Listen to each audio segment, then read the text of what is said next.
नमस्कार साथियों। स्वागत है आप सभी का हमारे इस और नए एपिसोड हमारे चैनल सी सून पर। और आशा करते हैं कि संक्रमण के इस दौर पे आप सब सुरक्षित होंगे, अपने घर में अपने परिजनों का, अपने दोस्तों का, अपने साथियों का खास ख्याल रख रहे होंगे, घर से कम बाहर निकल रहे होंगे और साथ ही में मास्क का इस्तेमाल कर रहे होंगे, हैंड वॉश और सैनिटाइजर का प्रयोग कर रहे होंगे ताकि दूसरों को और अपने को आप इस संक्रमण की सुनामी से बचा सकें।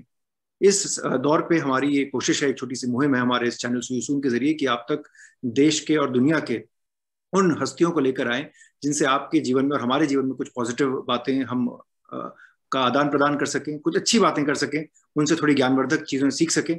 और इसी के चलते आज हमसे बहुत एक खास मेहमान जुड़े हुए हैं जिनको मैं नहीं समझता किसी औपचारिकता या किसी इंट्रोडक्शन की जरूरत है, क्योंकि लीगल जगत में उनका बहुत नाम है, सोशल मीडिया में वो एक नामी गिरामी हस्ती हैं। और मैं उनका इस छोटी सी टिप्पणी से ये कह के स्वागत करूंगा कि आप एक कॉर्पोरेट लॉयर ही नहीं, आप एक रोटेरियन भी हैं, आप एक एकेडमिशियन भी हैं, आप एक टीचर भी हैं, आप एक मेंटर भी हैं, आप एक ऑथर भी हैं, आप मल्टीपल हैट्स जॉन करते हैं और बहुत सारी खूबियों के साथ मैं परिचय कराना चाहूंगा आप सभी दर्शकों से आज के बहुत हमारे खास मेहमान श्री भूमेश वर्मा जी का। सर, स्वागत है आपका हमारे चैनल सुई।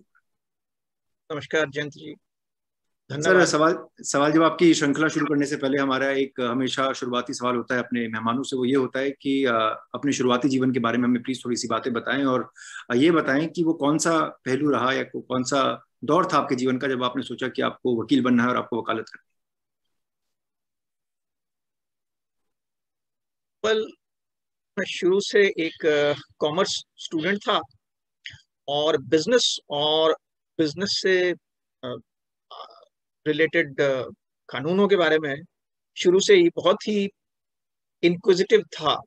कौतूहल रहता था एक मन में कि देश कैसे चलता है, इकोनॉमी कैसे चलती है, कौन से ऐसे लॉज हैं जो इस सारे इकोसिस्टम को गवर्न करते हैं, चलाते हैं।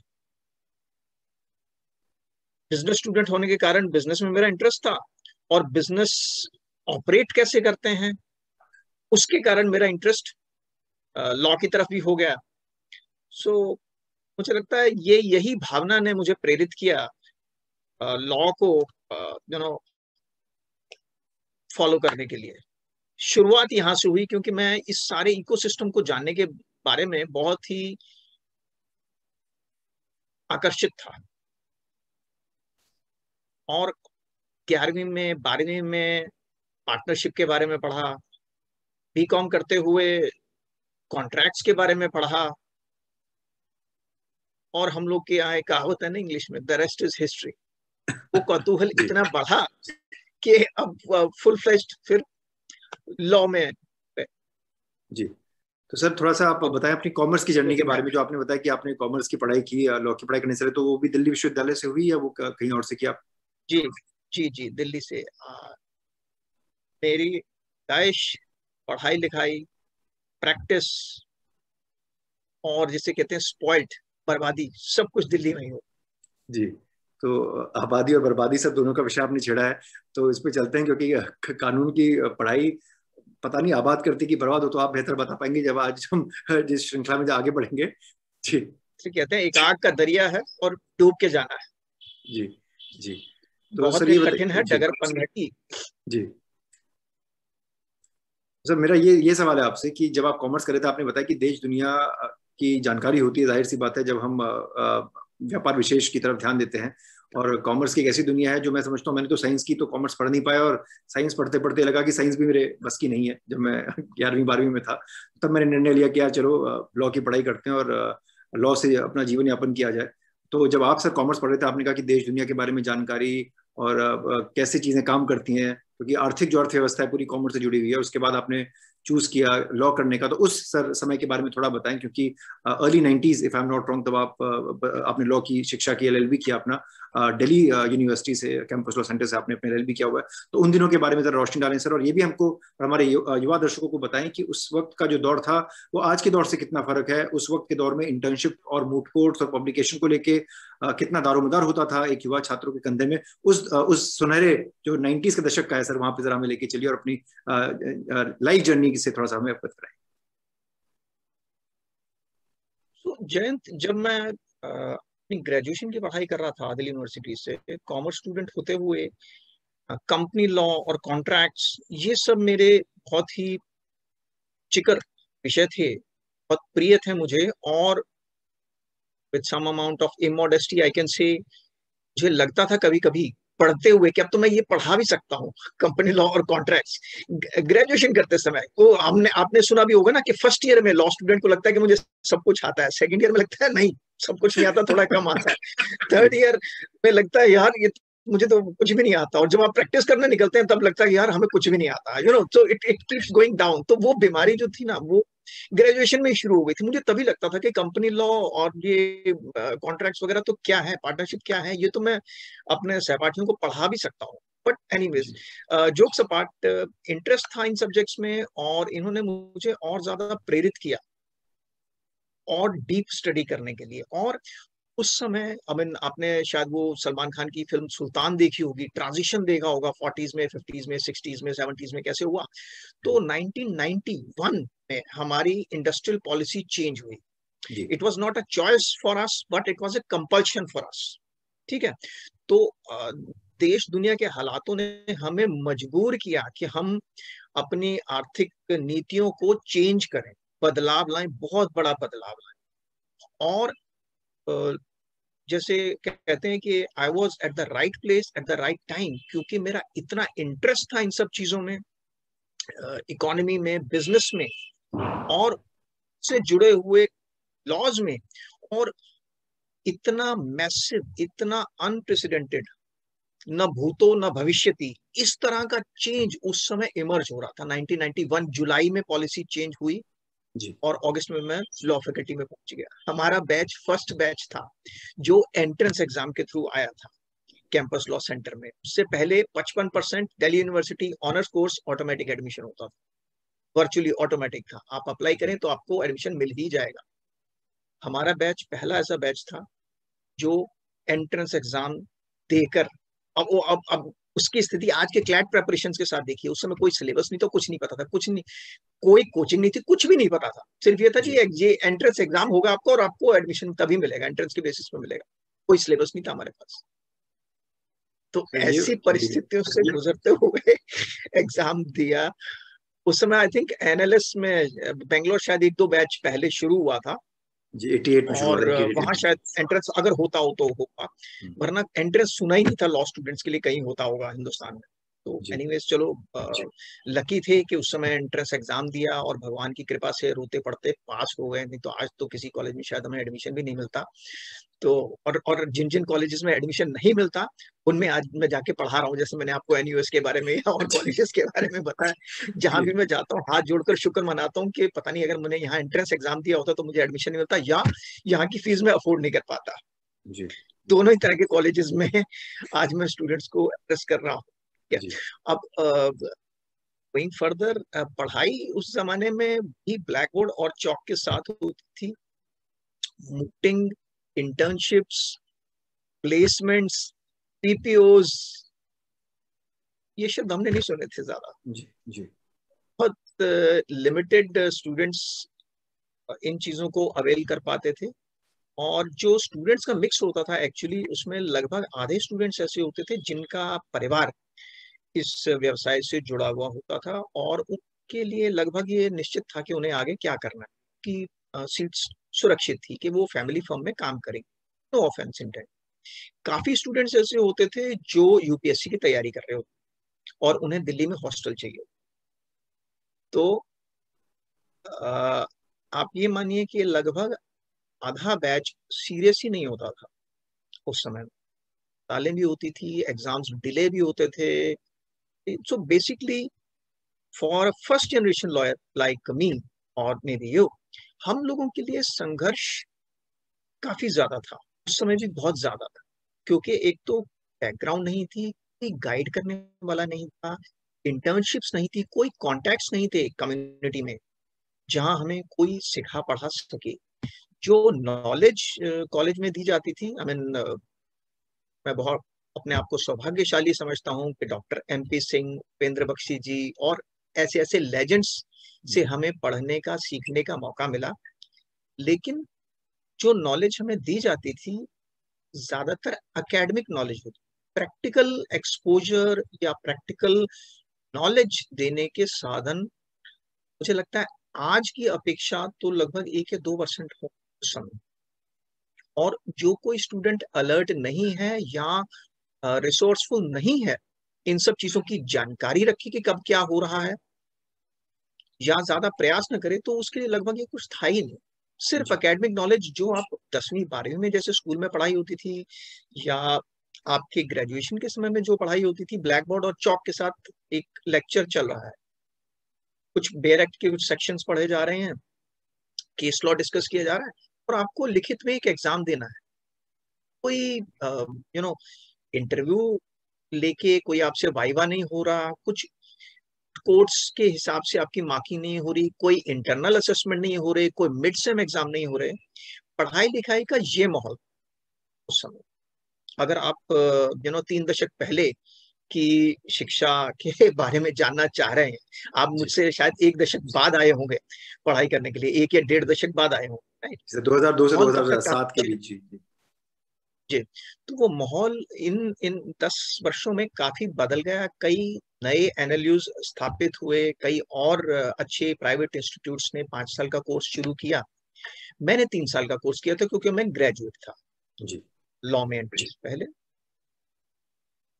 इस तरह का माहौल था, बट इस सब के बावजूद बहुत उमंग, उत्साह और दोस्ती, भाईचारा, खुशी, ये सब माहौल था दिल्ली यूनिवर्सिटी में। और बड़े गर्व की बात है कि हमारे बहुत सारे बैचमेट्स आज हाई कोर्ट्स में, सुप्रीम कोर्ट्स में अच्छी तरह से स्थापित हैं, कुछ जजेस के रूप में, कुछ सीनियर एडवोकेट्स के रूप में, और कुछ लोग वेले हैं जो आपसे बात कर रहे हैं। ये तो ये तो आपका बड़प्पन हुआ सर कि आपने अपना बहुमूल्य समय में हमें दिया। लेकिन आपने एक बड़ी अच्छी बात बताई कि उस समय जो हम आज देखते हैं, स्पेशली यूथ के बीच एक कट थ्रोट कॉम्पिटिशन का हम इस्तेमाल करते हैं शब्द को, बहुत ज्यादा हो गया है। एक स्ट्रेस बहुत युवा पीढ़ी बहुत लेती है, क्योंकि जो आपने बताया जो दौर जो 90 के दशक का रहा, उस वक्त मार्केट भी खुल रही थी, और आप लोग फर्स्ट बैच थे जिन्होंने एंट्रेंस एग्जाम दिया। आजकल तो हर कॉलेज एंट्रेंस लेता है, लेकिन हमारे देश में सर अब दो चीजें हो गई, आपको पता है, वो 3 वर्षीय और 5 वर्षीय दोनों तरह के कोर्स ऑफर होते हैं। तो एक तो सर मैं आपको इसमें मत जानना चाहूंगा कि आपको क्या लगता है कि बाकी देशों के मुकाबले क्या अभी भी हमको ये दोनों ऑप्शंस ओपन रखने चाहिए, या सीधे सिर्फ +2 का ही ऑप्शन खुले रखना चाहिए? कैसे ज्यादा बेहतर तरीका कौन सा है? और दूसरा, क्योंकि बार काउंसिल ऑफ इंडिया ने मुझे लगता है कि कुछ वर्षों पहले एक अंकुश लगाया है कि अब जो मशरूमिंग हो रही थी लॉ कॉलेजेस की और कोर्ट्स की, उसको एकदम रैंडम हर गली कूचे में जो लॉ का कोर्स खुला था वो ना हो, क्योंकि लोग करस्पॉन्डेंस से भी कर रहे थे और ओपन स्कूलिंग से भी कर रहे थे। क्योंकि लॉ की जो अपनी पढ़ाई है और जो जो वकीलों का एक जो दर्जा है हमारे समाज में, जो कोई अगर हमसे मिलता है कहता है तो वकील साहब, वकील साहिबा कह के इज्जत अफजाई होती है, तो वो जो उसका जो डाइल्यूशन हो रहा है सर, उसके बारे में आपका क्या पता है? जयंत, आपने बहुत ही एक सारगर्भित रूप में हमारी प्रोफेशन की समस्याओं को कहा है। इस पर एक कंक्रीट मत बनाना तो शायद बहुत मुश्किल है कि 5 साल का कोर्स अच्छा है या ग्रेजुएशन के साथ में उसके बाद में 3 साल होना चाहिए। मेरे ख्याल से अगर 3 साल या 2 साल कोई स्टूडेंट स्पेशलाइज करना चाहता है, कॉमर्स में, बिजनेस एडमिनिस्ट्रेशन में, साइंस में, किसी भी विषय में जो जिसमें उसकी रुचि है, उसमें भी कोई बुराई नहीं है मेरे ख्याल से। और उसके बाद it has to be a conscious call कि वो लॉ परस्यू करना चाहता है, एमबीए करना चाहता है, आगे मास्टर्स करना चाहता है जिस विषय में उसने बैचलर्स किया है, आगे जाके डॉक्टरेट करना चाहता है। क्योंकि 2 साल 3 साल में हो सकता है उसका उसकी मनोस्थिति और उसकी परिस्थितियां, उसके विचार बदल जाएं कि मुझे लॉ नहीं करना, मुझे कॉमर्स किया है मैंने, मुझे कॉमर्स में ही आगे मास्टर्स करना है, डॉक्टरेट करना है, एमबीए करना है, कुछ भी करना है, तो वो सभी ऑप्शन उसके लिए खुले हैं। जब आप एक 5 साल का कोर्स परस्यू करना शुरू कर देते हैं, तो शायद आपके पास ये फ्लेक्सिबिलिटी नहीं रह जाती है, और शायद आपको समसामयिक विषयों की ज्यादा जानकारी होगी। 2 साल या 3 साल बाद आप उसे छोड़ नहीं सकते। मुझे लगता है कि आप ना ग्रेजुएट होंगे ना लॉयर होंगे, कुछ भी नहीं होंगे अगर आप 2-3 साल बाद कुछ अगर चेंज करना चाहें। 12वीं पास किया हुआ बच्चा 18 साल का शायद शायद उस स्थिति में ना हो कि वो सोच पाए एक करियर ऑप्शन उतना कंक्रीटली, जितना एक 21 वर्ष का युवक या युवती सोच पाए। मेरा एक ये विचार है। तो अगर इवन 5 साल के कोर्स को भी 5 साल का कोर्स उस हिसाब से अच्छा है कि इंटीग्रेटेड है, 1 साल आपका बच जाता है। अगर इसी 5 साल में 2 साल या 3 साल बाद ऑप्शन हो कुछ चेंज करने की, आप ग्रेजुएट हो गए इस विषय में, इसके बाद आप कुछ और करना चाहें तो कर सकते, अगर वो ऑप्शन हो, मेरे ख्याल से शायद ये स्थिति बेटर हो। जो दूसरी बहुत सामयिक और यथार्थपूर्ण बात आपने कही, मशरूमिंग, ये स्थिति बहुत बहुत खराब। पिछले 4-5 वर्षों में मैं बहुत सारी यूनिवर्सिटीज के साथ, के साथ जुड़ा रहा हूँ, और जो कुछ मैं देख पाया हूँ, स्थिति बहुत ही भयानक होती जा रही है। हमारे प्रोफेशन को इतना डाइल्यूट कर दिया गया है, जिसे हम लोग मॉम एंड पॉप स्टोर्स कहते हैं। जी ऐसी ऐसी यूनिवर्सिटीज ऐसे ऐसे कोर्सेज लॉन्च कर रही हैं जिसका ना यूनिवर्सिटी का पता है, ना कैंपस है, ना टीचर्स है, ना इंफ्रास्ट्रक्चर है, ना कुछ है।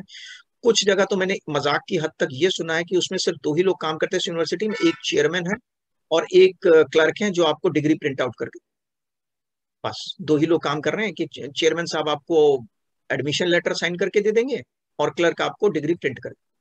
जी इवन प्राइवेट यूनिवर्सिटीज, बड़े नामी गिरामी यूनिवर्सिटीज के बारे में वहाँ की फैकल्टी मेंबर्स ने कहा है कि सर यहाँ पैसा देकर एडमिशन नहीं होता, पैसा देकर डिग्री मिलती। ये सिर्फ एडमिशन तक ये बीमारी सीमित नहीं है, आपको डिग्री भी मिल जाती है। आप क्लासेस करें ना करें, एग्जाम दे ना दे, कोई फर्क नहीं पड़ता, क्योंकि वहां पढ़ाने वाला भी कोई। जी तो ये हालत इतनी ज्यादा खराब हो गई थी, कहीं ना कहीं बार काउंसिल को आई थिंक एक स्टैंड लेना जरूरी था। जो रोक लगाई गई है, I think that is not sufficient. जी हम लोग फैशन में आज ओवर सप्लाई है। जो आप अमेरिकन टीवी सीरियल्स देखते हैं, हार्वी स्पेक्टर और ये वो देखकर जो बच्चे आज के प्रभावित हो जाते हैं, और या इकोनॉमिक टाइम्स में या और बिजनेस मैगजीन्स में या क्लैट कोचिंग सेंटर्स के आवे छलावे दिखावे से प्रभावित हो जाते हैं कि इतने इतने लाख के पैकेज मिल रहे हैं, वो चीज बहुत ही भ्रामक है। मुझे लगता है बहुत भ्रामक है। सिर्फ इस प्रोफेशन के ग्लैमर को देखकर किसी भी स्टूडेंट को माइंड मेकअप नहीं करना चाहिए, या उसके माता पिता को अपने बच्चे को इस प्रोफेशन में पुश नहीं करना चाहिए। सिर्फ अगर आप में पैशन है इस प्रोफेशन के, पता है कि आपका माइंडसेट है, स्किल सेट है, रुचि है, तभी आपको इस प्रोफेशन में आना चाहिए। मैं इस प्रोफेशन में इसलिए आया क्योंकि मेरी रुचि थी। उस समय तो कोई लॉ फर्म्स नहीं थी, कोई पैकेजेस नहीं थे, कुछ भी नहीं था ना। आप आए होंगे तो मुझे लगता है आप में रुचि रही होगी कि मुझे ये करना है, जी ये आई मेड फॉर दिस। तभी तो यदि आप किसी भी प्रोफेशन में अपनी रुचि के अनुसार जाते हैं, आपकी सफलता की आई थिंक चांसेस ज्यादा हैं। अगर आपको पुश किया जाता है, या किसी, जैसे मैं कह रहा था कि भुलावे दिखावे या छलावे की वजह से अगर आप किसी प्रोफेशन में आना चाह रहे हैं, that may not work for you. आपने ये बड़ी अच्छी बात रखी। और एक मैं इसमें एक उदाहरण साझा करना चाहता हूँ आपके साथ और दर्शकों के साथ भी कि 2-3 साल पहले, पैंडेमिक से पहले, मैं एक लॉ स्कूल में सेमिनार के तौर पे एक लेक्चर देने गया, गेस्ट लेक्चर देने गया। और वहाँ पे एक बच्चे ने हाथ खड़ा करके, पूरा खचाखच हॉल भरा हुआ था, उसने पूछा कि सर मेरा एक सवाल है, मैं अपने आखिर साल में हूँ 5 साल के, और मेरे माता पिता ने बहुत कष्ट उठा के बहुत पैसा दिया है, फीस दिया, आजकल तो फीस भी बहुत महंगी हो गई है सर कई कॉलेजों में। तो उन्होंने बोला कि अब अगर मुझे जॉब करना हो और मुझे अगर लिटिगेशन जैसा करियर परसू करना हो तो मैं क्या करूं। तो मैंने हंसी मजाक में उनसे यही बात कही कि अब आप और माता पिता से और पैसे मांगे, क्योंकि वाकई जिस तरह के जोखिम भरे होते हैं। और आपने एक बड़ी अच्छी बात बताई, ये जो छलावा, जो दिखावा है, इसमें अंकुश लगाना बहुत जरूरी है। क्योंकि बच्चों के जो माता पिता होते हैं या जो घर वाले होते हैं, कुछ जैसे हमारे इंडिया में पहले एक दौर चला था कि कुछ नहीं किया तो बीटेक करके इंजीनियर बन गए, उसके बाद एक एमबीए का दौर चला, वैसे ही अब एक वकील बनने का दौर चल रहा है, जो मैं समझता हूँ। और वो बहुत अपने आप में खतरनाक है, क्योंकि जो जो नोबिलिटी है इस प्रोफेशन की, जो बेसिक साख जिसको कहते हैं, जिसकी वजह से आपको जुड़ना होता है समाज से। क्योंकि कोई भी वकील, मैं समझता हूँ कि एक समाज सेवी की भी श्रेणी में आता है, क्योंकि पैसा अपनी तरफ है, पैसा आप कमा लेंगे कम ज्यादा वो बात की बात है, वो थोड़ा सक्सेस लॉक बहुत सारे फैक्टर्स होते हैं उसमें। लेकिन अगर आपका रुझान नहीं है समाज सेवा की तरफ या लोगों की मदद करने की तरफ, तो आप औंधे मुंह की खाएंगे। ये बच्चे थोड़ा सा कम समझ पाते हैं, इसलिए आपने बहुत अच्छी बात साझा की। और अगले मैं चरण पे चलता हूँ हमारे इस एपिसोड के, जहाँ पे हम जानना चाहेंगे सर, अब आपकी, जब आपने ग्रेजुएशन कर ली और आप एक युवा वकील हैं, तो उस जर्नी के बारे में थोड़ा सा अपना सफर हमसे साझा करें कि आपने शुरुआत कहाँ से की और शुरुआती दौर पे बतौर एक यंग वकील आपका क्या एक्सपीरियंस रहा और आप किस दफ्तर से जुड़े। ये भी बड़ी मजेदार कहानी है।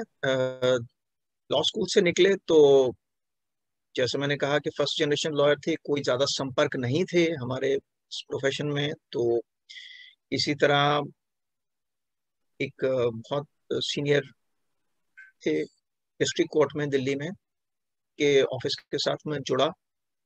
2-3 महीने मैंने कोर्ट में काम किया, मगर उसमें मुझे ज्यादा मजा नहीं आया। जैसे हम लोग अपने एटीट्यूड की बात कर रहे थे ना, तो मेरा जो दिलो दिमाग था वो हमेशा लिखने पढ़ने की तरफ, क्रिएटिव साइड में और बोलने की साइड में, इस तरफ ज्यादा था। जी।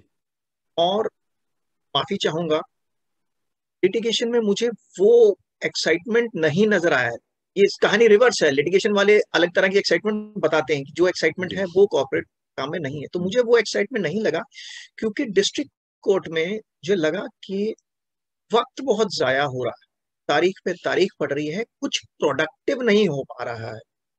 मैं बहुत ही ज्यादा से इम्पेशंस कह लीजिए या कुछ भी कह लीजिए, एक मैन ऑफ एक्शन वाली धारणा लेकर जो इस प्रोफेशन में आया था, तो समाज सेवा, न्याय दिलाना वगैरह, जैसे आप आपने जिक्र किया, लिटिगेशन लॉयर का धर्म है, वो करते हैं, बहुत अच्छी बात है।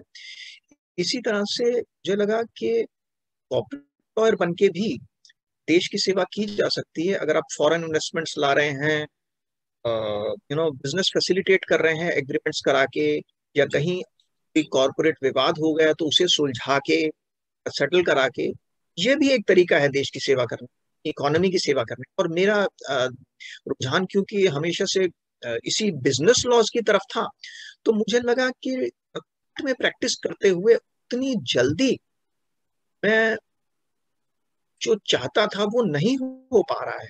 यहाँ स्पीड बहुत स्लो है हर चीज की, जी। इतना एक्शन नहीं है। मे बी यदि मैं कुछ वर्ष और प्रैक्टिस करता, शायद इस माहौल का आदी हो जाता, और या हाई कोर्ट सुप्रीम कोर्ट में जाता जहां शायद थोड़ी बेटर स्पीड के साथ काम होता है, तो शायद इस सांचे में ढल जाता। मगर मुझे लगा कि ये वो मंजिल तो नहीं जी। जहां जहां के लिए मैंने एस्पायर किया। तो इन उस समय इतनी ज्यादा लॉ फर्म्स वगैरह तो नहीं होती थी। अजय बहल एंड कंपनी लॉ फर्म हुआ करती थी, जो आज जी। एजीबी का पार्ट ऐसी है। भी है। तो उस समय वहां 7 लॉयर्स होते थे, सातों के नाम लेटर हेड पे लिखे हुए होते थे, और उनके नाम मुझे याद हैं आज भी। एक न्यूज़पेपर में ऐड आया, इमेजिन, न्यूज़पेपर में ऐड आया था छोटा सा, अजय बहल साहब के सेक्रेटरी के नाम से, कि उन्हें अप्लाई किया जाए, यंग लॉयर्स जी। की जरूरत है। मैंने अप्लाई कर दिया। उस समय के माहौल से मैं बहुत ज्यादा खुश नहीं था, जो मतलब स्पीड से, रादर जी। Then anything else, speed of action से मैंने अप्लाई कर दिया। और वहां मैं गया, एक्सपीरियंस मेरा कोर्ट का था, 2-3 महीने का। लेकिन जो मेरे मेरे आचार व्यवहार या विचार कहें, वो अजय बहल जी को और रमन शर्मा जी को पसंद आ गए, शायद पहली नजर में क्लिक हो गया, and the rest is history, never looking back. जी। रमन जी ने सिर्फ मुझसे यही पूछा कि कब से काम करना चाहते हो। आप जब से कहेंगे तब से करूंगा। एक लाइफ चेंजिंग मोमेंट था जी। वर्चुअली, फुट के माहौल से निकल के कॉर्पोरेट लॉ फर्म के माहौल में जाना। और जयंत, आज शायद आप पता नहीं विश्वास कर पाएंगे या नहीं कर पाएंगे, भारत में 99% लोगों को पता नहीं था कि कॉर्पोरेट लॉ फर्म्स भी होते, ऐसे लॉयर्स भी होते हैं जो में नहीं जाते, जो ऑफिस में बैठ के, एसी ऑफिस में बैठ के काम करते हैं, सारा दिन मीटिंग्स करते हैं, लिखते पढ़ते हैं और कंप्यूटर पे काम करते हैं। तो किसी को भी ये बताना समझाना बहुत मुश्किल था कि आप करते क्या हैं, वकील हैं तो कौन सी कोर्ट में। पहला सवाल हर जी। किसी का यही होता है, आई थिंक आज भी शायद यही होता होगा। बट काफी हद उस तक। समय, जी।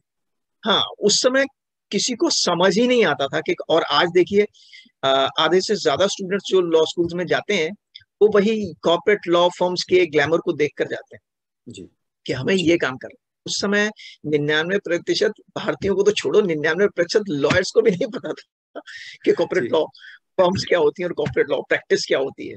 तो बड़ा फनी माहौल था। बहुत सारी बहुराष्ट्रीय कंपनियां भारत में कतार लगा के खड़ी हुई थी एक एक डॉलर के लिए। रिजर्व बैंक से पहले इन प्रिंसिपल अप्रूवल लेना पड़ता था, फिर फाइनल अप्रूवल लेना पड़ता था, धूप में खड़े होके लाइनों में लगना पड़ता था। चाहे आपको आरओसी में कोई फॉर्म जमा करवाना है, चाहे आपको आरबीआई में कोई काम है, चाहे आपको इनकम टैक्स के ऑफिस में कोई काम है, तो ये बाल सारे धूप में ही झड़े हैं जिसे कहते हैं प्रोवर्बियली। तो जी। धूप में रहने की वजह से ये सब हो गया। अभी हंसो मत, तुम लगे नहीं हो शायद लाइनों में इतनी देर धूप में। 30 सारी वगैरह के सर बहुत चक्कर काटे, अभी भी काटते हैं सर। जी हाँ हाँ, तो वो बड़ा इंटरेस्टिंग माहौल था। पहले 3 एक वर्षों में शायद हमने 300 कंपनीज बनाई होंगी और को फुली ऑपरेशनलाइज किया। एक एक चीज के लिए अप्रूवल लिया भारत सरकार से जाके और रिजर्व बैंक से जाके, और इनकम टैक्स डिपार्टमेंट से हर चीज के लिए अप्रूवल चाहिए होता था। छोटी बड़ी पेमेंट्स जो आपने बाहर विदेश में भेजनी है टुवर्ड्स रॉयल्टी या डिविडेंड या कुछ और, तो बहुत ही ज्यादा हेक्टिक था। एक एक दिन में जैसे आपके पास लिस्ट होती है ना कि अगर आप district court, high court, supreme court सब जगह प्रैक्टिस कर रहे हैं तो जी आपके पास 10-15 केसेस होते हैं कि 5 केसेस यहाँ है, फिर यहाँ यहाँ इतने बजे, यहाँ इतने बजे।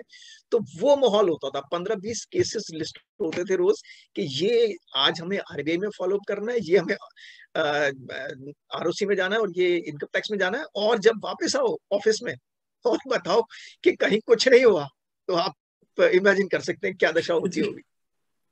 नहीं, उन 15 क्लाइंट्स को बताओ, क्लाइंट से पहले अपने अपने पार्टनर को बताओ जी कि प्रोडक्टिविटी कुछ नहीं है, कुछ हुआ नहीं है अभी, उसने कल आने को बोला या परसों आने को बोला या अगले हफ्ते आने को बोला है जी ऑफिसर जी का।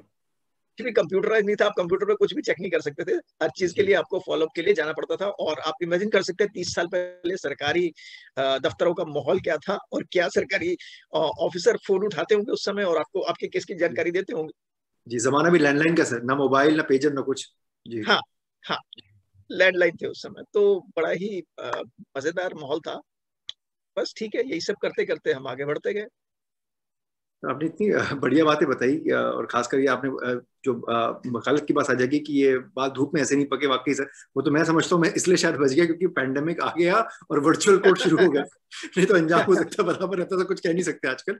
लेकिन वाकई आपने एक बात तो बड़ी अच्छी और मजेदार बताई कि सर मशक्कत बहुत थी। और वो जो दौर था, आपने बताया कि 7 नेम पार्टनर्स रहे उस टाइम अजय वेल कंपनी के, today popularly known as AZ भी, देश की बहुचर्चित और बड़ी फर्मों से गिनती भी होती है उनकी। तो इतना अच्छा आपने मैं कहूंगा कि चित्रण और वर्णन किया उस जमाने का कि हर जगह जाएं, भागे दौड़ें, और कंप्यूटर का जमाना नहीं, मोबाइल फोन का जमाना नहीं। जो बच्चे इसको सुन रहे हैं, जो जो भी दर्शक जुड़े इससे बाद में, जब भी ये हमारा प्रोग्राम लाइव हो, तो ये समझ लीजिए कि 90 के दशक में वाकई आपको you have to be on your foot to get things going. और आजकल हम सोचते हैं कितना आसान है, आप आरओसी की वेबसाइट में जाइए या मिनिस्ट्री ऑफ कॉर्पोरेट अफेयर्स की वेबसाइट में जाइए, फटाफट कर लीजिए। कोई आपको शिकायत है तो आप तुरंत ईमेल ला सकते हैं। उससे भी अगर आपका मन ना भरे तो आप कोर्ट में खदेड़ सकते हैं सरकार को। और सरकारी उसको उस टाइम जैसे सर ने बताया और व्याख्या की कि बड़ा मुश्किल मुश्किल के साथ मनोरंजन भी मैं कहूंगा, क्योंकि कहते हैं ना कि सोना तब के ही सोना बनता है। तो वो होता है कि उस वक्त के जो बड़े बुजुर्ग वकील हैं, सर उनमें से एक है, जिनसे बात करते हैं तो कितना कुछ सीखने को मिलता है। तो सर एक तो आपने ये बताया, दूसरा आप ये बताइए, जैसे 7 तो सर पार्टनर्स थे, धीरे धीरे मैं समझता हूँ दफ्तर भी बड़ा होगा, क्योंकि वो दौर था 90 के दशक का जब मार्केट में लिबरलाइजेशन आ गई थी, मार्केट खुली। तो जब और वकील बढ़ते गए उस दफ्तर में जहाँ आपने शुरू किया, तो one, how did you use to manage work and how did you manage stress, क्योंकि दोनों ही काम होता होगा। बड़ी बड़ी डील्स आ रही हैं, आपने बताया मल्टीनेशनल कंपनी आ रही है, तो वो आप कैसे हैंडल करते थे? काम बहुत था जयंत, और स्ट्रेस भी बहुत था। अब वो रहता है कि यदि आप अपने काम का आनंद ले रहे हैं तो एक अलग चीज है, उसे एंजॉयमेंट कहते हैं, उसे पैशन कहते हैं। जी और यदि आपका कई चीजों पर कंट्रोल नहीं है, उसके बारे में सोच सोच कर आप परेशान हो रहे हैं, उसे स्ट्रेस कहते हैं। तो जी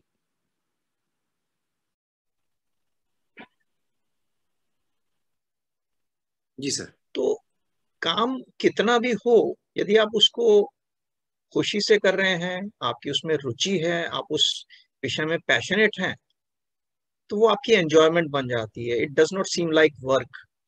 और यदि कई चीजें आपके कंट्रोल में नहीं है, आप उन्हें लेकर परेशान होते हैं या उस कार्य में आपकी रुचि नहीं है, तो वो स्ट्रेस बन जाता है। तो ये आप पर निर्भर करता है कि आप बढ़े हुए काम को या ऐसे हॉल को कैसे डील करते हैं। शुरू से मैंने प्रयास किया कि आज तो ये बड़ी फैंसी कंसेप्ट हो गई है वर्क लाइफ बैलेंस, बट मैंने अपने जीवन में और करियर में शुरू से इसे इम्प्लीमेंट करने का प्रयास किया।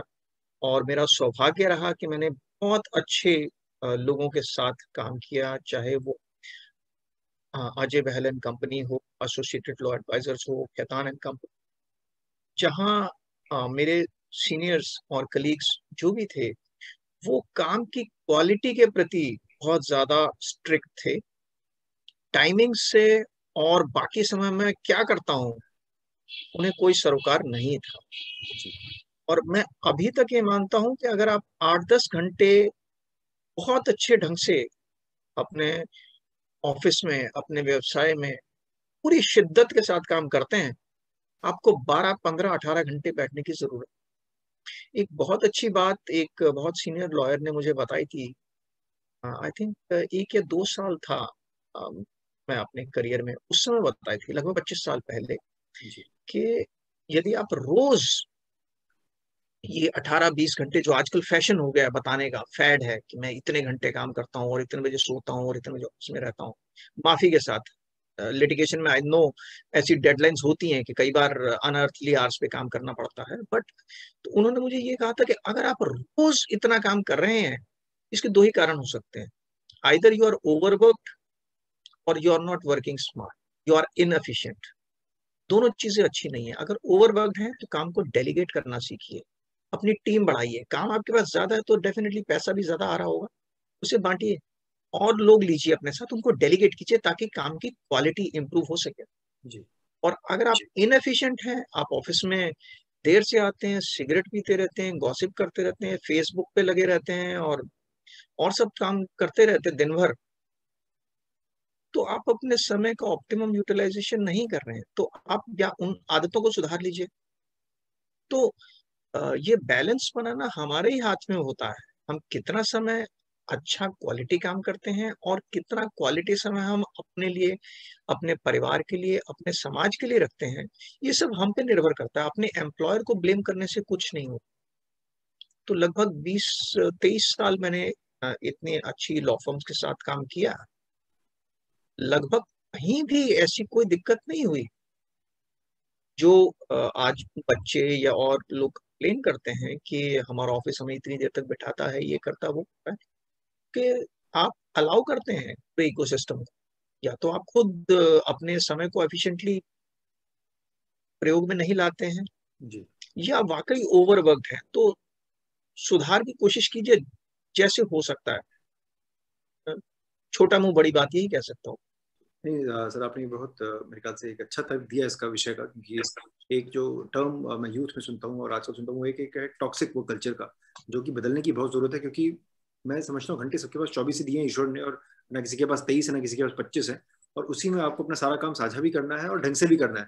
तो आपने दो बड़ी अच्छी जी बातें की कि एक तो अपने काम को ढंग से करें, बहुत ज्यादा उसमें समय ना खपाएं, क्योंकि वर्क लाइफ बैलेंस जो हम आज कहते हैं जरूरी भी है, क्योंकि शरीर को भी देखिए शरीर भी मशीन है, उसको भी आराम चाहिए। और दूसरा डेलीगेट जो हम टास्क की बात करते हैं वो कम लोग समझ पाते हैं, क्योंकि अपने ऊपर भी बर्डन ले लेते हैं, और उसके साथ हो ऐसा जाता है अनफॉर्चुनेटली कि जब आप बहुत स्ट्रेस अपने ऊपर लेते हैं तो वो स्ट्रेस पर्कुलेट कर जाता है आपके टीम मेंबर्स पे। तो अगर आप स्ट्रेस में जी होंगे हाँ, तो टीम भी स्ट्रेस में रहेगी। कंट्रोल फ्रीक हो जाते हैं लोग, कंट्रोल फ्रीक हो जाते हैं कि सब कुछ मेरे पास रहना चाहिए। अपने एसोसिएट्स को आप हर चीज सैनिटाइज करके भेजेंगे, आप उसका क्लाइंट का नाम और ये सब करके इनसिक्योर रहेंगे, तो अपना टाइम ही वेस्ट कर रहे हैं ना आप लोग। जी। और दूसरी चीज, आपने कल परसों ही WHO की रिपोर्ट भी आई थी, मैंने लिंक्डइन पे शेयर भी किया था, जी। कि overwork, longer working hours are killing people, actually killing people. Very true sir. वो जो बच्चे हैं, और मैं समझता हूँ कि बहुत बच्चे जुड़े भी हैं सर्किलिंग, उसको शेयर भी करें, ताकि जो एक पॉजिटिव मैसेज है कि देखिए वर्क लाइफ बैलेंस के अलावा अपनी हेल्थ, मेंटल फिजिकल हेल्थ दोनों आपके शरीर से जुड़ी हुई है, बिकॉज ये body is a temple, and if you abuse your body, I don't think anything fruitful is going to come out of it. तो सर, ये आपने अपना पहले का बड़ा मजेदार दौर का आपने अपना हमसे वर्णन किया, हमारे दर्शकों तक बात पहुंचाई। इसके बाद मेरा जो अगला सवाल है आपसे, वो आपके एलएलएम को लेके है, क्योंकि मैं समझता हूँ कि 6 साल काम करने के बाद आपने ये निर्णय लिया कि अब आप विदेश में जाके मास्टर्स करना चाहते हैं, और उसके लिए आपको एक बहुत प्रेस्टिजियस ब्रिटिश शेवनिंग स्कॉलरशिप की भी अवार्ड की गई आपको। तो दो मेरे सर उससे सवाल उभर के आते हैं। पहला, जो बच्चे विदेश में पढ़ना चाहते हैं उनके लिए बेटर क्या है सर? एकदम कॉलेज से एलएलबी करके बेहतर रहता है बाहर एलएलएम करना, या फिर कुछ वर्क एक्सपीरियंस जैसे आपने गेन किया वो करके जाना बेहतर है? और दूसरा सवाल ये कि अगर बाहर आप विदेश में जाए, क्योंकि विदेशी पढ़ाई अपने आप में बहुत महंगी होती है, वहाँ का रहन सहन बहुत महंगा होता है, तो उसके लिए स्कॉलरशिप लेने के लिए कौन सी सही प्रक्रिया है, और कैसे उसको बच्चे उसको पा सकते हैं? यहाँ एक छोटा सा करेक्शन मैं चाहूंगा। लगभग सभी को ये इम्प्रेशन होता है कि मैंने लंदन में मास्टर्स किया है। ये मास्टर्स नहीं था, ये एक शॉर्ट टर्म कोर्स था 3 महीने का। This was like a bridge course acquainting supposedly India's brightest young lawyers about UK laws and system and promoting UK education।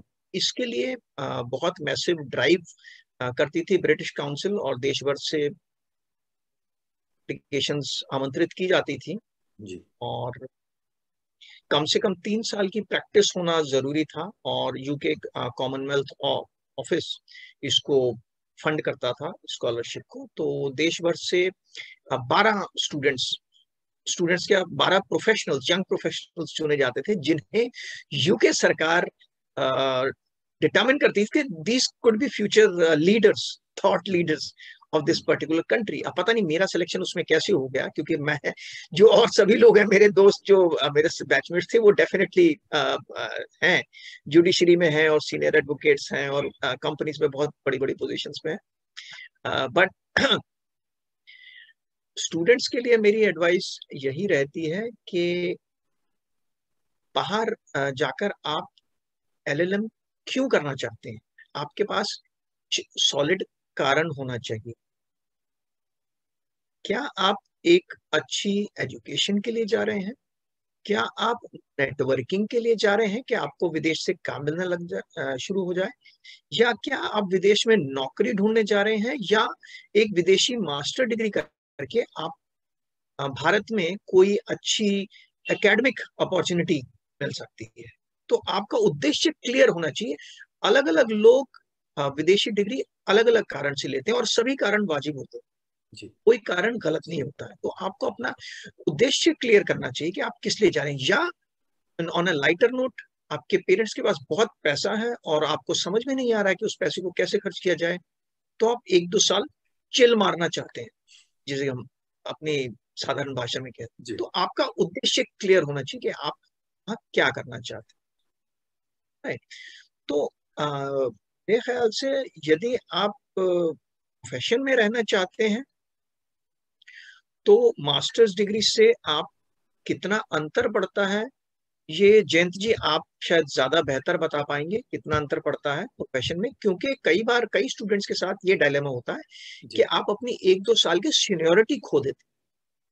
तो अनलेस आप अपनी प्रैक्टिस करना चाहते हैं और बहुत अच्छे से करना चाहते हैं, और आपके अंदर फायर है और कैपेबिलिटीज हैं, it may work for you. It may not work for someone is mediocre. वो अपने कंटेम्परेरीज की अपेक्षा 1-2 साल की सीनियोरिटी लूज कर देगा बाहर जाकर।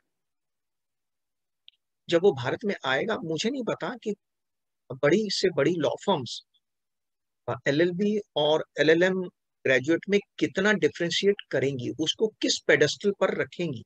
जी। तो कई बार ये दुविधाएं अक्सर स्टूडेंट्स के जहन में आ जाती है। तो आपका उद्देश्य क्लियर होना चाहिए। विदेश में जाकर पढ़ाई करने का फायदा आपको ये हो सकता है कि आप इंटरनेशनल स्टूडेंट्स और प्रोफेशनल्स के बीच में आपका उठना बैठना हो। यदि आप बाहर रोजगार की संभावनाएं तलाश रहे हैं, इट में बी यूजफुल। यदि आप बाहर विदेश के प्रोफेशनल्स में नेटवर्किंग करना चाहते हैं और बिजनेस का आदान प्रदान करना चाहते हैं, काफी ये चीज आपके लिए बेनिफिशियल हो सकती है। तो सभी स्टूडेंट्स के कारण अलग अलग होते हैं, लेकिन यदि आप रिसोर्सफुल नहीं है रुपए पैसे के हिसाब से, तो शायद आपको वेट करना चाहिए कुछ समय। जी। क्योंकि आपने आज लॉ डिग्री इटसेल्फ 10 से 50 लाख रुपए तक कॉस्ट करती है 5 साल का course, depending on the college you get in. उसके बाद अगर आपके परिवार के पास या आपके पास इतनी माली हैसियत है कि आप 50 लाख 1 करोड़ का फटका और ले सकें, तो शायद ठीक है। यदि नहीं है तो आप कुछ वर्ष अपनी प्रैक्टिस एस्टेब्लिश करने का प्रयास करें और उसके बाद स्कॉलरशिप की वेट करें, स्कॉलरशिप के लिए अप्लाई करें। तो जहां स्टूडेंट्स में पोटेंशियल देखा जाता है, I think foreign universities are very liberal now with scholarships for deserving students. But उसके लिए आपके पास कुछ केस भी तो होना चाहिए ना। अगर केस अच्छा नहीं होगा तो वकील कोर्ट में जाके क्या आर्ग्यू करेगा। सेम चीज आपकी फर्दर लीगल एजुकेशन में अप्लाई कर। यदि आप एकेडमिकली बहुत अच्छे रहे हैं, आपने पेपर्स पब्लिश किए हैं, आपने लेक्चर्स दिए हैं, आप टीचिंग असिस्टेंट रहे हैं, कई चीजें आपकी हेल्प कर सकती हैं इन सब स्कॉलरशिप। आपने सर बड़ी सरलता से बात साझा की कि और आपने तो जैसे कि आपने बताया 3 महीने का आपका कोर्स रहा और 12 चुनिंदा कैंडिडेट्स को इंडिया से उसमें शॉर्टलिस्ट किया गया, जिसमें से आपका भी नाम उसमें अंकित था। तो पहले तो सर उसके लिए बहुत बहुत बधाई, क्योंकि मुझे पता है कि शेवनिंग स्कॉलरशिप चाहे आप मास्टर्स करें कैसे भी करें, it's a very very prestigious scholarship, बहुत कम लोगों को बहुत मुश्किल से मिलती है। तो हमारे दर्शकों को ये और बात मैं एक बता बात, दूं। इसमें एक और मजेदार बात आपको बता दूं यहाँ पे, sorry I am interrupting you. उस साल भारत में इतना टैलेंट था कि उन्हें 12 की जगह 16 लोग ले जाने पड़े। मुझे लगता है मैं स्टेपनी में ही गया था शायद। नहीं नहीं सर, I'm sure कि you're one of the thought leaders even today, so I have no doubt that they picked the right person for the job. उसमें उसमें कोई भी सर में संशय शंका नहीं है। इसके बाद सर मैं और जी एक और मजेदार, हाँ एक सॉरी एक और जी मजेदार बात इसमें मैं बता दूं कि इन सभी 16 स्टूडेंट्स के सीवीज यूके की लॉ फर्म्स को भेजे गए थे, क्योंकि under this course we were to spend 6 weeks in Yorkshire, proper York city में। वहाँ कॉलेज ऑफ लॉ में हमारी पढ़ाई लिखाई हुई, और उसके बाद 6 हफ्ते हमें लंदन में लॉ फर्म्स के साथ इंटर्नशिप करनी थी, summer training it was called. जी तो एक लॉ फर्म उनमें से पर्टिकुलर ऐसी थी, 16 में से हमें सिर्फ यही कैंडिडेट चाहिए और कोई नहीं चाहिए। अगर ये हमारे साथ काम कर सकता तो ठीक है, नहीं तो हमें और चाहिए। I got to work with that firm. थोड़ा तो उसके बारे में बताएं सर, उस एक्सपीरियंस के बारे में बताएं हमें। बहुत ही, क्या कहो, एलिस इन वंडरलैंड जैसा एक्सपीरियंस था। जो जी वहाँ टेलीकॉम सिस्टम्स थे और जो बिल्डिंग थी और जो फैसिलिटीज थी, जो आईटी था, जो इंफ्रास्ट्रक्चर था। और it was a mid size law firm in London with 800 lawyers, और उस समय भारत में 800 लॉयर्स वाली कोई सबसे बड़ी फर्म मुल्लन मुल्ला उस समय शायद 200 लॉयर्स थे। जी और वो mid size law firm central London में एशेस्ट मॉरिस क्रिस्प होती थी उस समय, आज जी एशेस्ट है। एशेस कहलाती जी। Was a wonderful experience working there. और वहां से मैंने 1.5 महीना काम किया, मगर बहुत अच्छी चीजें मैंने ग्रहण की जो आज मेरे व्यवसायिक जीवन में अभी तक मेरे काम आ रहे। और मैं जी तहे दिल से यूके सरकार का, भगवान का और अपने परिवार का और एसोसिएटेड लॉ एडवाइजर्स का, जिनके साथ मैं उस समय काम करता था, उन्होंने मुझे 3 महीने बाहर जाना अलाउ किया, इन सभी का तहे दिल से आभारी। जी। ये आपने बढ़िया बात बताई सर कि 800, और वो भी 800 वहां के हिसाब से मिड स्ट्रेंथ मानी जाती है, जो मैं अभी तक नहीं समझता हिंदुस्तान में हमारी इतनी बड़ी फर्में फुटप्रिंट रख पाई इतने साल के बाद भी। और इससे सर जुड़ा हुआ एक सवाल आपसे करना चाहूंगा कि हमारे देश में, क्योंकि आप लॉ फर्म जगत से जुड़े हुए हैं, बहुत बड़ा रेजिस्टेंस है फॉरेन फर्म्स की एंट्री को लेके। और जब से मैं लॉ स्कूल में था तब से सुन रहा हूँ कि शायद मार्केट खुलेगी और लॉ फर्म्स को शायद आने दिया जाएगा, लेकिन सिर्फ और बाकी लॉ फर्म्स का ये मानना है हमारे देश में कि नहीं, अभी सही वक्त नहीं है। उस पर सर आपका क्या मत है कि क्या वक्त आ गया है हम जैसे युवा पीढ़ी को मौका देने का, या फिर बाहर की फर्म्स को एक एंट्री देने का? क्योंकि जहां तक हम एमएनसीज की बात करते हैं, मार्केट कैपिटलाइजेशन की बात करते हैं, तो एमएनसीज तो ऑपरेट कर रही है हमारे देश में, बहुत सारे फॉरेन इन्वेस्टमेंट्स भी आ रहे हैं, तो फॉरेन फर्म पे ऐसी रोक क्यों? कल आप अकेले नहीं हैं जयंत जो अपनी स्टूडेंट लाइफ से ये बात सुन रहे हैं। मैं भी 1991 से सुन रहा हूँ, क्योंकि उस समय इकोनॉमी लिबरलाइज की गई थी। तो 30वीं वर्षगांठ हम लोग मना रहे हैं जुलाई में उस कहानी की। जी 3 दशक से मैं लिखता रहा हूँ इंटरनेशनल जर्नल्स में इसके बारे में, liberalisation of Indian legal market and so on and so forth. ये बड़ा डेलिकेट विषय है और मुझे लगता है कहीं ना कहीं बैलेंसिंग की जरूरत है। जितना हम अपने बाजार विदेशी लॉ फर्म्स के लिए खोलें, उतनी ही एक्सेस हमें भी विदेशी मार्केट्स में चाहिए। अभी लगभग सभी देशों में रिस्ट्रिक्शंस हैं, इवन भारतीय लॉ फर्म्स का कितने देशों में है और कितना इंडिपेंडेंटली ऑपरेट कर पा रही हैं, क्या रूल्स एंड रेगुलेशंस है। सिंगापुर के बारे में थोड़ी बहुत जानकारी है, आपको भी जरूर होगी। जॉइंट वेंचर रूट चलता है और ये सब चलता है। आई थिंक एक सिमिलर पैटर्न लेके हम लोग एक प्रयास शुरू करना चाहिए कि फॉरेन लॉ फर्म्स अगर तो, लेकिन उससे ये है कि भारतीय वकीलों के लिए रोजगार के अवसर पैदा होने चाहिए, तभी हमें अलाउ करना चाहिए जी। ये सिर्फ अपनी मार्केट हम खोल दें और कोई आकर एमएनसीज की तरह मार्केट कैप्चर कर दे, भारतीय वकीलों को और लॉ फर्म्स को डिस्प्लेस कर दे, तो शायद उचित नहीं होगा। एक सामंजस्य बिठाने की जरूरत है। मुझे लगता है 0 और 100 के बीच में कहीं बैलेंसिंग एक्ट की जरूरत है। 100% नो से भी काम नहीं चलेगा और 100% से भी काम नहीं चलेगा। मेरे I have ambivalent feelings on this. Reactions बड़े मिक्स्ड हैं। मैंने लगभग सारा professional life foreign law firms के साथ काम करते हुए बिताई है ऑन इंटरनेशनल ट्रांजैक्शंस। उनसे काफी चीजें हम लोग सीख सकते हैं और उन्हें सिखा सकते हैं।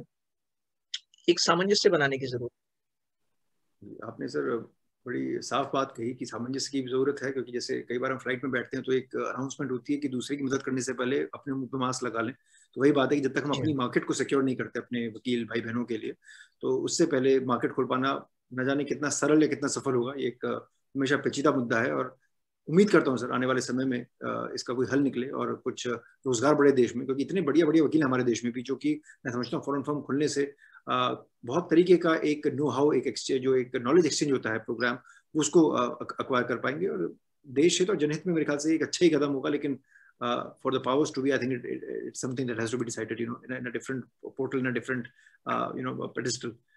ये सर मैं अगला सवाल आपसे करना चाहूंगा कि अब आपने अपना शेफनिंग स्कॉलरशिप भी अचीव कर ली, आपने एशर्स में उस वक्त 1-1.5 महीना काम किया, बहुत सारी चीजें आपने सीखी और फिर आप, मैं समझता हूँ कि भारत वापस आए और उसके बाद आपने इंडिया की 3 बड़ी फर्मों में बतौर पार्टनर कार्यरत रह के काम किए, जिसमें से कि बड़ी बड़ी फर्में हैं, खैतान एंड कंपनी है, लिंक लीगल है और ये हेमंत साय एंड एसोसिएट्स है। उस एक्सपीरियंस के बारे में सर हमें थोड़ा सा बात साझा करें, क्योंकि आपने तीनों फर्म के परचम संभाले, तो कितना फर्क पड़ता है अलग अलग फर्म्स में काम करने का और अलग अलग टीम्स को हैंडल करने का, और किस किस तरह के आप वर्टिकल्स उस टाइम संभाल रहे थे?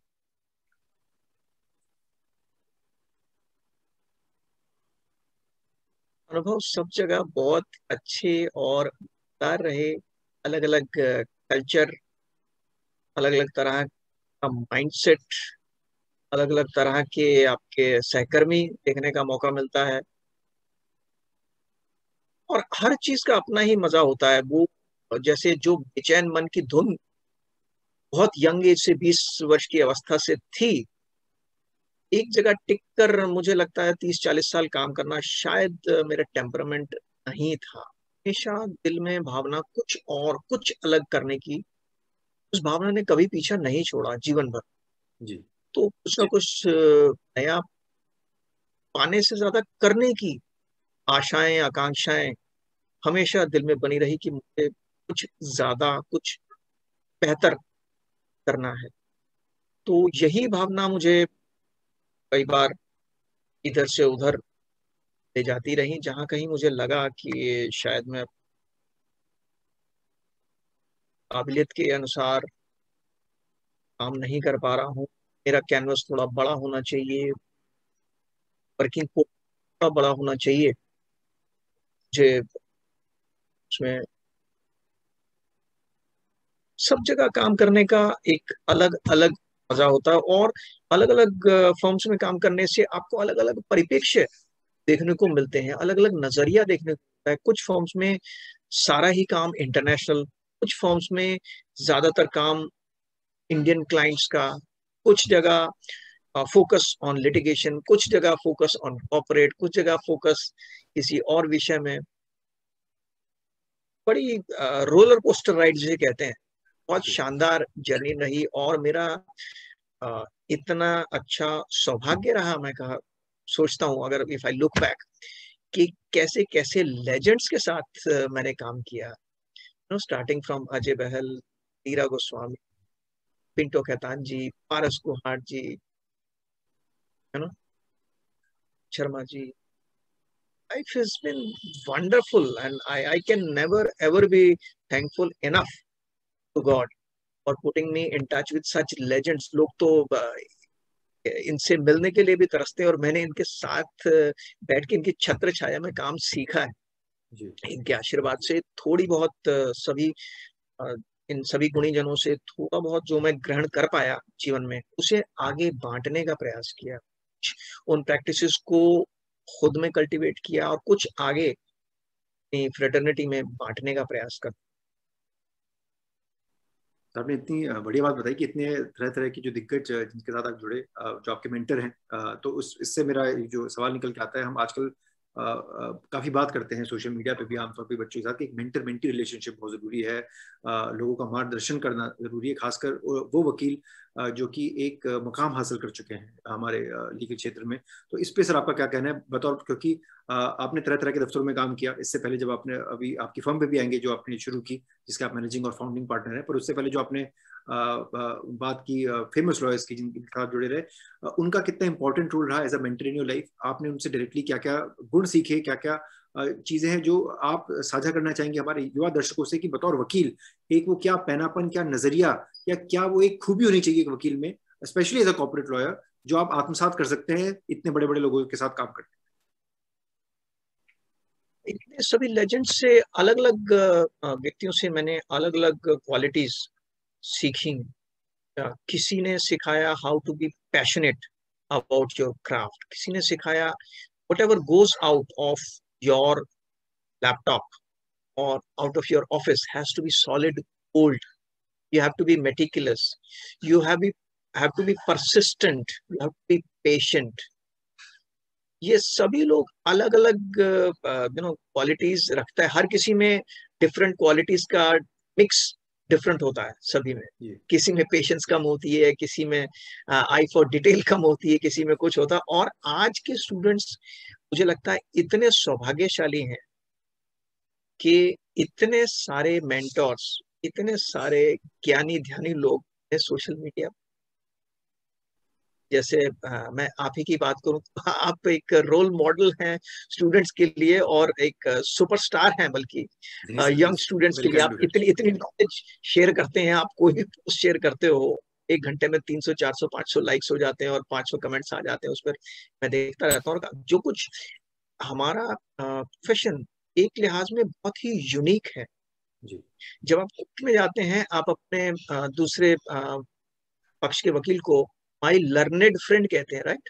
माई learned friend, so you assume that he is learned person. From day one you are addressed as my learned friend. So you are learned, and we say we are learners all the time throughout our lives. We keep learning, learning never stops. So we are learner as well as learned, both at the same time. So इस profession में आप आपकी learning और एक quest जो है knowledge की, वो कभी भी धीमी नहीं पड़नी चाहिए, वो लॉ कभी नहीं बुझनी चाहिए। और अलग अलग प्रोफेशनल आपको अलग अलग विषय में कुछ ना कुछ अच्छी बात बता। जो व्यक्ति जिस फील्ड में काम कर रहा है या जिस तरफ उसकी एक्सपर्टीज है, वो आपको वही बातें तो बता पाएगा ना। जी। तो लिटिगेशन में क्या अच्छा हो सकता है वो मैं शायद नहीं बता सकता, कॉर्पोरेट में या आईपीआर प्रैक्टिस में क्या बहुत अच्छा हो सकता है वो शायद आप नहीं उतनी अथॉरिटी के साथ शायद नहीं बता सकते। तो हर व्यक्ति से जो कोई मिले, जिसके साथ आपका संपर्क हो, उससे कुछ ना कुछ ग्रहण करने की कोशिश कीजिए। और एक मेंटोर से आजकल गुजारा नहीं है, all round you need to have multiple mentors. और आज आपको इतने अच्छे लोग अवेलेबल हैं without you even approaching them. जी। इतने हैं, इतने हैं, इतना कुछ अवेलेबल है, इतने आर्टिकल्स हैं अवेलेबल, उसका फायदा उठाइए।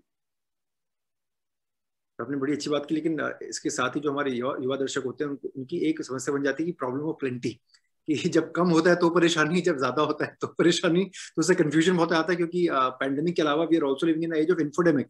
एक तो व्हाट्सएप यूनिवर्सिटी के सर, आपको ही पता होगा कितनी कितनी मुश्किल दौर से हम गुजर रहे हैं, कि कोई भी इन्फॉर्मेशन आती है तो उसको गॉस्पेल ट्रूथ मान लिया जाता है, और वकीलों का तो छोड़िए, आम जनता के साथ ही बड़ी परेशानी है। और दूसरा सर, आपने एक और अच्छी बात की, लर्नेट, कि जो लर्नेट टर्म है, और learning is constant in our field. क्योंकि जिनसे भी मैं बात करता हूँ, चाहे वो हमारे साथ के हों, हमसे बड़े हों, चाहे हमसे छोटे उम्र में, वो एक बात जरूर कहते हैं कि कोर्ट के स्पेशली माहौल में, कि यहाँ पे हार का कोई मतलब नहीं है, सिर्फ जीत है या लर्निंग है। तो यू आइदर विन और you learn, you never lose.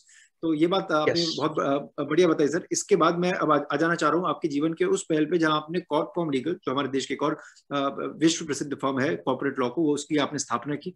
तो वो सफर आपने निर्णय कैसे किया कि अब मुझे अपनी फर्म चलानी है, और वो फर्म चलाने के बाद सर ये बताइए कि किस तरीके से आप मेंटरशिप को अपनी फर्म में लीड करते हैं। मैं जानता हूं कि आप लिंक्डइन में बहुत एक्टिव हैं, आप युवा बच्चों के साथ जुड़े रहते हैं, आप यूनिवर्सिटी जाते हैं, अलग अलग सेमिनार्स वेबिनार्स में आपका सहयोग रहता है। तो अपनी फर्म का सर जो सफर आपने शुरू किया उसको बताएं।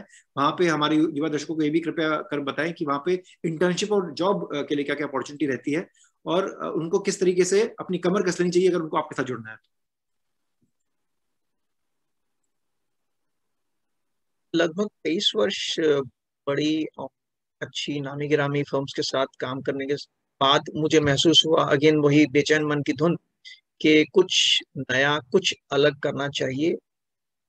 लगभग 90% क्लाइंट्स ऐसे होते हैं जो कॉस्ट कॉन्शियस होते हैं, जिन्हें क्वालिटी ऑफ सर्विस बहुत अच्छी चाहिए, बट इतना अफोर्ड नहीं कर सकते। जी। बड़ी ब्रांड नेम का प्रीमियम पे करने की या उनकी हैसियत नहीं है या मनोस्थिति नहीं है। और इतने वर्षों में अंतर्राष्ट्रीय काम करते करते इतना नेटवर्क गया मेरा, कि मुझे लगा कि शायद हम अपने आप से भी कुछ कर सकते हैं। और ऐसे क्लाइंट्स को, स्मॉल या मिड साइज क्लाइंट्स हैं पर्टिकुलरली, जो बहुत अच्छी क्वालिटी चाहते हैं बट कॉस्ट कॉन्शियस हैं, और जो ज्यादा पर्सनलाइज्ड एक्सेस चाहते हैं with the lawyer, they want to ज्यादा पर्सनलाइज्ड और कस्टमाइज्ड सर्विसेज क्लाइंट्स को देने के उद्देश्य से हमने इस पर स्थापना लगभग 4 वर्ष पहले की। और अपने डोमेस्टिक और इंटरनेशनल नेटवर्क के साथ मिलकर हम लोग अच्छा काम कर रहे हैं, सो फार सो गुड से कहते हैं। और अपनी फर्म स्थापित करने का फायदा मुझे ये हुआ कि थोड़ा समय मिला, क्योंकि बड़ी फर्म में पार्टनर होने का मतलब आपको काफी समय फर्म की मैनेजमेंट में भी लगाना पड़ता। छोटी फर्म की मैनेजमेंट में समय नहीं लगा। जो समय बचा उसे मुझे लगा कि मैं कहीं प्रोडक्टिवली लगा सकता हूँ। जो मेरा लिखने का पैशन था, वो एक बुक के 3 एडिशंस और एक और बुक, तो मतलब 4 बुक्स आप मान लीजिए जी। उसमें, और लगभग 500 आर्टिकल्स हमारे टीम के साथ और रिसर्च इंटर्न्स के साथ मिलकर लगभग 500 आर्टिकल्स हमने लिंक्डइन पर और बहुत सारे प्रिंट और ऑनलाइन प्लेटफॉर्म्स पर डाले इन 4 वर्षों में। एजुकेशन एक बहुत बड़ा पैशन, आई थिंक टीचर्स ही सब बच्चों के पहले रोल मॉडल होते हैं। सबसे पहले बच्चे अपने टीचर की एक्टिंग करते हैं लाइफ में, शायद एज अ प्रोफेशनल वो सबसे पहला प्रोफेशनल टीचर ही देखते या डॉक्टर देखते हैं। तो आई डोंट थिंक वो डॉक्टर की नकल करते हैं, टीचर की नकल करते हैं। तो टीचर बनने का एक हर किसी के दिमाग में बचपन से एक सपना होता है। तो like it's dream come true. College में जाकर लगता है आपकी वही लाइफ 25-30 साल पहले वाली वापस आ गई है। तो और अगेन ये अपने आप से नहीं हुआ, परिस्थितियां ऐसी बनती हैं कि इतने इनवाइट्स मुझे 10-15 साल पहले से आने शुरू हुए। NUS was the first university that I delivered a lecture in Singapore about 10 years back. वहाँ से ये प्रोसेस स्टार्ट हुआ। सारी इंडियन यूनिवर्सिटीज ने मुझे पहले तो गेस्ट लेक्चर्स के लिए बुलाना शुरू किया ऑन M&As और कॉन्ट्रैक्ट ड्राफ्टिंग। मेरी बुक से प्रेरित होकर यू नो पता नहीं कौन कौन से हमारे लीगल फ्रेटर्निटी के ऐसे पक्ष हैं स्टूडेंट्स ने अपने कॉलेजेस को, यूनिवर्सिटीज को बोलना शुरू किया कि लाया जाए। कॉलेज एडमिन्स अपने आप से अप्रोच करने लगे, ऑनलाइन एजुकेशन पोर्टल्स इनवाइट करने लगे। आप कोई भी नाम लेंगे अगर आज ऑनलाइन एजुकेशन पोर्टल का, तो कभी ना कभी मुझसे चर्चा जरूर। कॉन्ट्रैक्ट ड्राफ्टिंग का नाम आते ही आई थिंक गूगल पे भी शायद मेरा नाम या मेरी बुक या मेरे सेमिनार वेबिनार्स आ जाते हैं। तो ये उससे बढ़ता गया, तो इसका लेवल बढ़ गया। एक गेस्ट लेक्चर्स के बाद में कई यूनिवर्सिटीज ने रिक्वेस्ट की कि आप इस पे स्पेशलाइज्ड कोर्स बनाएं। एक आध यूनिवर्सिटी ने सेंटर ऑफ एक्सीलेंस भी स्थापित कर दिया इस पर, as the director. One thing leads to another, और ये सब हुआ हमारी टीम के एफर्ट से। और जितने स्टूडेंट्स, हमने ऑनलाइन इंटर्नशिप्स, जयंत आपको शायद आश्चर्य हो, 4 साल पहले शुरू की थी ऑनलाइन इंटर्नशिप्स, कोई पैंडेमिक कुछ भी नहीं। This was something that we started trying कि स्टूडेंट्स को डिस्प्लेस ना होना पड़े अपनी जगह से। तो जहाँ रहते हैं, चाहे वो कॉलेज में रहते हैं कैंपस में, तो वहाँ रहें, अपने घर पे रहते हैं तो वहाँ रहें, उन्हें दिल्ली में ना आना पड़े, किराया ना खर्च करना पड़े, ट्रैवलिंग कॉस्ट ना हो, किराए की कॉस्ट ना हो, ये सारी लॉजिस्टिक्स प्रॉब्लम ना हो। वो जितना समय जब जहां लगा सके रिसर्च करें, लिखें और सबमिट। कल्चर, आई थिंक हम शायद, अगेन छोटा मुंह बड़ी बात, शायद हम इस इनिशिएटिव के प्रणेता रहे भारत कि स्टूडेंट्स को हमने मोटिवेट किया कि आप जहां हैं जितना समय आप स्पेंड कर सकते हैं। तो कई स्टूडेंट्स 1 महीना 2 महीना इंटर्नशिप की, कई स्टूडेंट्स ने 2 साल 3 साल तक वो लगे रहे। उन्हें कोई इंटर्नशिप सर्टिफिकेट नहीं चाहिए, कोई स्टाइफंड नहीं चाहिए, कई स्टूडेंट्स को तो क्रेडिट भी नहीं चाहिए। वो और यंगर स्टूडेंट्स को मेंटोर करते हैं, वो गाइड करते हैं। इस तरह से करते करते मुझे लगता है पिछले 4 वर्ष में लगभग 200 स्टूडेंट्स ने हमारे यहाँ इंटर्नशिप किया हो। और आई थिंक 5 एक स्टूडेंट्स रहे होंगे जो बस इस चीज से नाखुश रहे कि उन्हें मजा नहीं आया। बाकी सभी स्टूडेंट्स जो आज काफी सारे उनमें से लॉयर्स बन गए हैं, कई लोग आर्ग्यूइंग काउंसिल हैं, कई लोग अलग अलग, कई लोग इन हाउस काउंसिल हैं, कई लोग अच्छी लॉ फर्म्स में काम कर रहे हैं, आज भी जुड़े हुए हैं। बैकग्राउंड में रह के काम करते हैं कि कन्फ्लिक्ट है सर, हमारा नाम नहीं आना चाहिए, but they are very happy in mentoring young students. ये एक आई थिंक कल्चरल शिफ्ट हम लोग ला पाए, स्टूडेंट्स को एनकरेज करना। क्योंकि अदरवाइज कई बार जयंत, इंटर्नशिप में स्टूडेंट्स की कंप्लेंट रहती है कि हमें सीरियस काम नहीं मिलता, इंडेक्सिंग का काम मिल गया या केस लॉ पढ़ लो, ये मिल गया वो। क्योंकि लॉयर्स उनको बिलेबल काम तो नहीं दे सकते, आर्ग्यू तो नहीं करवा सकते उनसे, कहीं उनसे कॉन्ट्रैक्ट ड्राफ्ट करके तो नहीं दिखा सकते, क्लाइंट्स मीटिंग में तो नहीं बिठा सकते। तो there are limitations on where practicing lawyers can engage interns, right? So शायद हम लोग अपने स्टूडेंट इंटर्न्स को अच्छे से एक्सप्लॉइट और लेवरेज कर पाए। तो मुझे ये सोचकर बहुत खुशी हुई। और क्वालिटीज की बात करें तो क्वालिटीज हम लोग तो कॉलेज या यूनिवर्सिटी के हिसाब से डिस्क्रिमिनेट करते हैं, ना उसकी भाषा के हिसाब से डिस्क्रिमिनेट करते हैं, ना उसके डोमिसाइल पे डिस्क्रिमिनेट करते हैं, क्योंकि ऑनलाइन है सारा प्रोसेस। ट्रैवल करने की जरूरत नहीं, अब जहां भी हैं आप वहीं से ऑनलाइन इंटर्नशिप परस्यू कर सकते हैं। इतनी अच्छी बात क्वालिटी सिर्फ वही चाहिए जो नॉर्मल आप किसी भी कैंडिडेट में देखते हैं कि डिलिजेंट होना चाहिए, आई फॉर डिटेल होनी चाहिए, राइटिंग रिसर्च स्किल्स अच्छी होनी चाहिए, इससे ज्यादा हमें कुछ नहीं चाहिए। इतनी आपने बढ़िया बात बताई कि एक किस्म से समझता हूँ एकदम पारदर्शिता और संवैधानिक प्रक्रिया है आपके ऑफिस की, कि बिना किसी पक्षपात के, जातिवाद के आप उसको अवसर देते हैं, और ये बहुत अच्छी बात है। मेरा एक सर सवाल इससे निकल के आ रहा है, क्योंकि कॉन्ट्रैक्ट की जगत में आपका नाम इतनी बार देखने को पढ़ने को मिलता है, आपने किताबें लिखी हैं इस पे, आपने और आपकी टीम ने मिलकर, और क्योंकि आप एक जानी मानी हस्ती हैं कॉर्पोरेट लॉ की, तो एक छोटा सा सवाल मेरा ये है कि जब आप क्लाइंट्स के लिए काम कर रहे हैं, उनके लिए आप कॉन्ट्रैक्ट्स एग्रीमेंट ड्राफ्ट कर रहे हैं, और मैं हर दिन आपकी पोस्ट भी देखता हूँ लिंक्डइन पे कि आप टिप्स देते हैं कॉन्ट्रैक्ट ड्राफ्टिंग पे अलग अलग कि कैसे होना चाहिए, क्या होना चाहिए। पर सवाल सर थोड़ा सा हटके इसलिए है कि ज्यादा चुनौतीपूर्ण क्या है, क्लाइंट को समझाना कि कॉन्ट्रैक्ट कैसे बना, भैया इसको पढ़ लो, या उन बच्चों को समझाना कि कॉन्ट्रैक्ट कैसे ड्राफ्ट होता है जो कल वकील बनने वाले हैं? दोनों चीजें अपनी अपनी जगह बहुत मुश्किल है। क्लाइंट्स को कन्विंस करना बहुत मुश्किल है। आपको मालूम है आजकल सब लोग ज्ञानी हैं। सेक्शन 27 पढ़ के कोई भी कॉन्ट्रैक्ट एक्ट का कोई भी कह देता है any agreement in restraint of trade is void. तो क्लाइंट्स बताते हैं कि मुझे ये रिस्ट्रिक्शन लगा रही थी दूसरी पार्टी, मैंने उसको जवाब दे दिया कि तुम मुझे रोक नहीं सकते, ऑल दैट। तो कई बार उनको समझाना पड़ता है कि सर वकील मैं हूँ, 3 साल 5 साल मैंने पढ़ाई की है लॉ की, 25 साल 20 साल या 50 साल सीनियर लॉयर होंगे तो मैंने काम किया है। मैं सिर्फ एक सेंटेंस नहीं पढ़ता पूरे बेयर एक्ट में या केस लॉ में, मुझे सब कुछ देखकर आपको एडवाइस करना है। तो क्लाइंट्स को समझाना उस तरह से बहुत मुश्किल है। और स्टूडेंट्स की हालत मैंने वही बताई आपको। फर्स्ट ईयर वाले को लगता है कि मुझे बहुत कुछ आता है, सेकंड ईयर थर्ड ईयर आगे बढ़ते बढ़ते तब लगने लगता है कि where all we are lacking.